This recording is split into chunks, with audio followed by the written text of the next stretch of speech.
selamat siang. Mohon izin dosen menyesuaikan izin mematrikan diri alumni Politeknik Bekasi angkatan 22. Nama Prilantio Adi Kurniawan, kelompok Laskar, kelompok 1 pada angkatan 12. Mohon izin Bapak, mohon izin mempresentasikan tentang learning journal pada hari ini, yaitu isu aktual terhadap instansi imigrasi, di mana terdapat kantor imigrasi kelas 1 TPI Yogyakarta mengikuti konferensi pers terkait pengungkapan tindak pidana perdagangan orang yang terjadi di Bandara Yogyakarta International Airport atau disingkat sebagai JIA Kulon Progo, di mana konferensi pers ini dilaksanakan pada Selasa 14 bulan Mei tahun 2024 bertempat di Polres Kulon Progo bersama dengan BP3MI Yogyakarta dan Dinas Sosial Kabupaten Kulon Progo, di mana sebagai peserta konferensi pers yaitu Kantor Imigrasi Kelas 1 TPI Yogyakarta, BP3MI Yogyakarta, dan Dinas Sosial Kabupaten Kulon Progo, di mana kronologi dimulai pada saat pengungkapan TPPO di mana 5 warga negara Indonesia dari Wonosobo hendak terbang ke Kuala Lumpur, Malaysia, melalui Bandara Yogyakarta International Airport pada tanggal 24 April 2024, di mana petugas imigrasi mencurigai tujuan akhir mereka yang sebenarnya adalah Serbia untuk bekerja setelah dilaksanakan pendalaman lebih lanjut. Di mana selanjutnya, Kasat Reskrim Polres Kulon Progo AKP Dian Purnomo menjelaskan bahwa kelima korban terduga TPPO diserahkan ke BP3MI dan didapati calon pekerja tersebut tidak dilengkapi dokumen yang sah oleh petugas imigrasi. Kelima korban tersebut terduga TPPO diserahkan ke BP3MI untuk diperiksa oleh petugas BP3MI dan didapati bahwa calon pekerja tersebut tidak dilengkapi dokumen yang sah. Terhadap tersangka tersebut dikenai pasal 2 ayat 1 junto pasal 10 Undang-Undang Nomor 21 Tahun 2007 dengan ancaman hukuman penjara paling lama 15 tahun dan denda paling banyak 600 juta rupiah.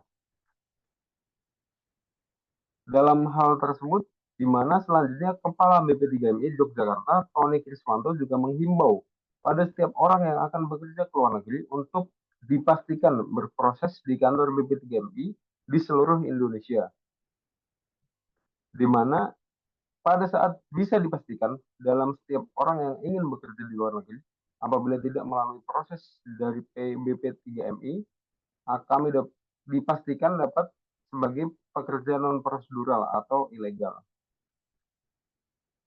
Dampak yang terjadi dari permasalahan tersebut yaitu dampak dari perdagangan orang sangat merugikan korban secara pribadi, mengancam hak asasi manusia, dan merusak reputasi internasional negara dalam upaya penanggulangan perdagangan manusia.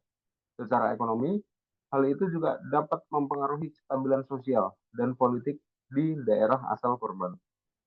Selanjutnya, penyebab munculnya masalah TPPO tersebut, di mana yang pertama ketidakmampuan mengidentifikasi kasus, di mana beberapa kasus tidak terdeteksi karena sulitnya mengenali korban perdagangan orang. Yang kedua, jaringan perdagangan yang kompleks, di mana jaringan internasional yang terorganisir dengan baik yang membuat sulitnya pencegahan dan penanggulangan. Yang ketiga, kondisi ekonomi yang rentan. Selanjutnya, solusi yang dapat dilakukan oleh instansi imigrasi.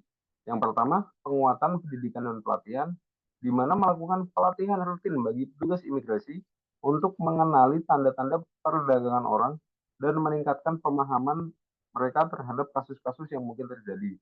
Yang kedua, kerjasama internasional yang meningkat.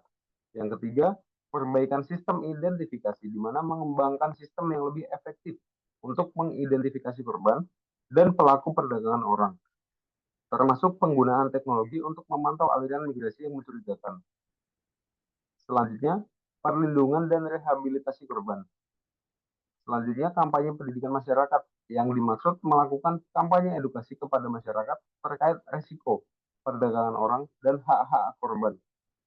Kesimpulan dari isu yang telah saya sampaikan yaitu instansi imigrasi harus mengambil langkah-langkah konkret untuk menanggulangi tindak pidana perdagangan manusia dengan meningkatkan kapasitas internal, memperkuat kerjasama internasional, dan memberdayakan masyarakat dalam mengenali serta melaporkan kasus-kasus yang mencurigakan dan tidak lupa untuk menyebarkan informasi terkait pencegahan tindak pidana perdagangan manusia dan tenaga kerja prosedural. Dengan demikian, upaya pencegahan dan perlindungan terhadap korban dapat ditingkatkan secara signifikan, serta mengurangi dampak negatif yang ditimbulkan oleh perdagangan orang di tingkat lokal maupun internasional. Sebagai petugas imigrasi, saya memiliki gagasan kreatif yang dapat saya laksanakan serta saya terapkan pada diri saya dan mengaplikasikan pada instansi melalui diri saya terlebih dahulu. Yang pertama yaitu program edukasi dan pelatihan intensif. Yang kedua, penggunaan teknologi untuk pemantauan. Yang ketiga, kolaborasi dengan sektor swasta. Yang keempat, kampanye sosial dan edukasi masyarakat. Yang kelima, peningkatan kerjasama internasional. Yang keenam, pengembangan protokol dan panduan operasional. Yang ketujuh, penguatan layanan perlindungan korban. Yang kedelapan, monitoring dan evaluasi berkala. Yang kesembilan, penyuluhan di tempat-tempat rawan, di mana mengadakan kegiatan penyuluhan secara rutin di tempat-tempat yang dianggap rawan terjadinya perdagangan manusia, seperti pelabuhan, terminal bus, dan perbatasan. Selanjutnya, kemitraan dengan LSM atau komunitas lokal, di mana membangun kemitraan yang kuat dengan organisasi non-pemerintah atau disebut sebagai LSM dan komunitas lokal untuk meningkatkan kapasitas dalam mendeteksi, melaporkan, dan menanggapi kasus-kasus perdagangan manusia di tingkat komunitas. Sekian yang dapat saya paparkan untuk Learning Journal pada hari ini. Kurang lebihnya mohon maaf.